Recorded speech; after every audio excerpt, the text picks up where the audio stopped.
Hello everyone, Lisa Dunphey, and welcome to my world. I didn't even bother cleaning up for you. I thought this is where I do my work, this is where I should be filming. I like to start my reflection with a riddle. What does a dog, minestrone, and age all have in common? They are all parts of lessons that I have learned while taking this creative writing class. First of all, lesson number 1, learn to be patient with my writing. Good writing takes time. I have learned that. My writing is like a bowl of minestrone soup. You're probably thinking, what does that have to do with Lisa's writing? Well, a good bowl of minestrone, you make it one day, and then you let it sit overnight, and it will stew, and it will develop, and those flavors will become even better than they were the first day. In fact, sometimes even by the third day, that bowl of minestrone is just perfect. Well, that's my writing. So between revisions and letting my ideas think and develop, that's what I've learned. Let me give you an example. I was writing my poem, and my first try at my poem was this. She wakes to a sound so shrill it shocks her into an upright position. The night's fog still in her head. She sits at the edge of her bed. Her eyes slowly adjust to the darkness as she tries to figure out where she is. Okay, it was good, but then I'm thinking, not sure I like the way this reads. So after looking again through our creative writing handbook, I realized I'm saying too much. One of the things that the book taught me was take some of your words out. So here's my second revision. I should say, actually, it's probably my fourth revision, but here it goes. A sound shocks her into an upright position. Night's fog still in her head. She sits at the edge of her bed, eyes slowly adjusting to the darkness, trying to focus. That actually, I think, evokes more meaning than my first try at my poem. Sometimes less is more. Also, with my writing, I realized you have to search for ideas that are around you. I got this idea from Sonia Huber's multimedia reflection on how do I write. It taught me to look closely at things. She says in her multimedia reflection, I am a noticer. What I notice immediately becomes scene, narrative, character, and sentence. So I took this to heart right at the very start of our class. And as I wrote, I looked for things around my world. We'll pause here. I'm going to take you on a little tour. Come on over here, photographer. My first inspiration came from a late night trying to figure out how and what to put in my I Believe story. So as usual, Millie, my favorite friend here, always laying by my side, was my inspiration for Temperament of a Golden Retriever. Follow me and I'll show you some of my other inspirational moments. You with me? Hopefully you won't get too dizzy. Ignore any kind of mess you might see in my house. I've been a little busy lately.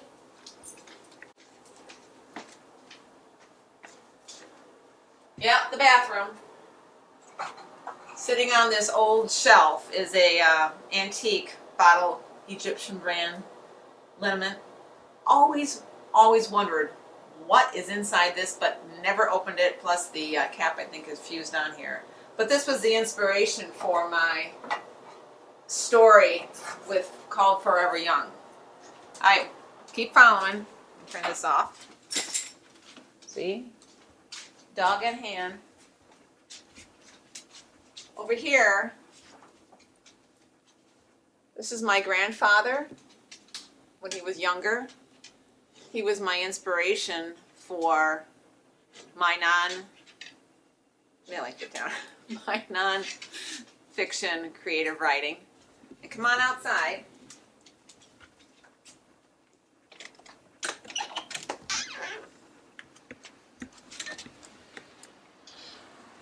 I was sitting one day and I was looking up at our vines, and I thought, what a metaphor for life, the way those tendrils of those vines curl around the wires. I thought somehow I got to put that in my writing. Well, I didn't really write a big life-changing poem, but I did use that in my poem for this creative writing class. We'll stop here and then we'll gather back inside. Another thing that I learned from writing is drawing from your own experiences. I learned this first from a classmate, Ashley, when she wrote a story about her father. And I thought, man, how brave is she to open up and share that story. And because it was something that was from her heart, it really developed into a wonderful story. And I thought, that's what I have to do. I have to be able to draw from my life experiences and write from the heart, because that's what's going to engage and evoke the reader more than anything. And it also helps your writing become a little bit easier to write, because it's something that you know that you're familiar with. So a lot of my writing came from my own life experiences. Another thing that I learned about writing is the importance of using good language. What I mean by that is figurative language, using metaphors, using descriptions. They all help to really create effective writing that helps to engage and evoke the reader. I'm going to quote a couple lines from some stories that I was fond of when I read them. We'll start with Rebecca. Rebecca, I'm not sure if it was the fact that you had that picture, as soon as I opened up your file, that picture of that troll that first brought me into your story, but I also think it was the writing, the words that you chose. Here's a quote from her story. When he was placed on the ground, his porcelain baby skin turned the hue and texture of tree bark. His hair stuck straight out as if he were just electrocuted by lightning, and turned as black as shoe polish. It drew that picture, and it really helped bring the reader into the story. Victoria also had some lines that I want to quote that I thought were really good as far as bringing me into her story. The previous day had warmed the snow enough to melt it down into the streets, though the night froze the liquidated snow into a sheet of ice that blanketed the avenues without pity. I mean, that whole analogy and that whole use of avenues without pity, just it kind of gave you a feeling of what that was, what the snow was like and what that moment was like. Ashley once again started her story. The day began cloudy and cold, not the type of cold that required a winter jacket, but the type of cold that runs through your bones. When I read that, I'm thinking, this is going to be a good story.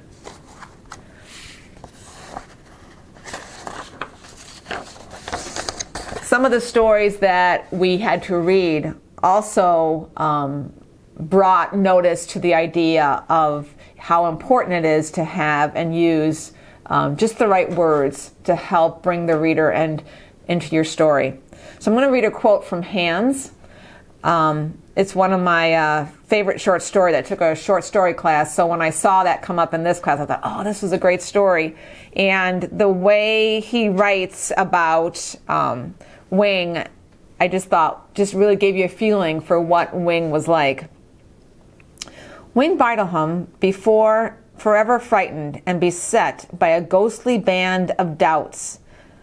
That line in itself tells the reader there's something going on with Wing. There's something that happened in his past that still worries him.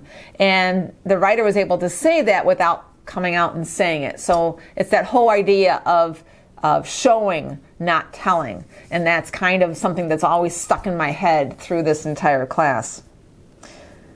The use of figurative language also, I learned, played an important role, not for fiction writing and poetry, but it should be used in your nonfiction writing as well. And listening to Michael McCauley and the way he wrote taught me that even nonfiction writing should use this figurative language. And that's what makes it more engaging. Michael McCauley, when he was reading some lines from his story out loud, it almost sounded like poetry in itself. When he says things like the hang glider with the crane legs dangling, or the castle-like towers of the prison. So when I wrote my nonfiction story, I wanted to bring my grandfather to life for you. So when I started thinking I've got to be able to explain, what he was really like. So I started my story out with, sometimes he scared me. His missing fingers gave him a creepy look. His breath with the smell of jug red wine and his musty clothes often emitted an odor that was uncomfortable to be around.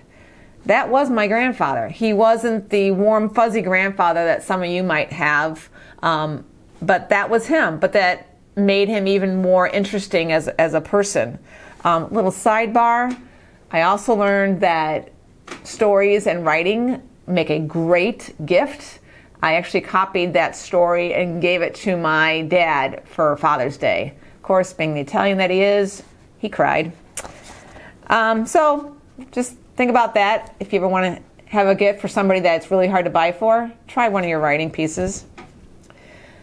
How has my writing changed over the time being in this class? Well, first of all, I think the way it's changed is, I think it's been uncovered. It's been dusted off, shall we say.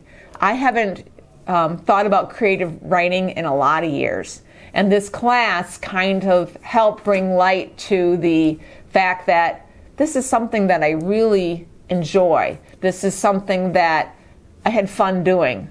I'm taking, if you can see with the mess here, I'm taking 3 classes right now. But I will have to admit that this is one of the classes where even when I'm laying there in bed at night, these ideas start popping in my head, or I'm taking a shower and all of a sudden I have an idea for a story.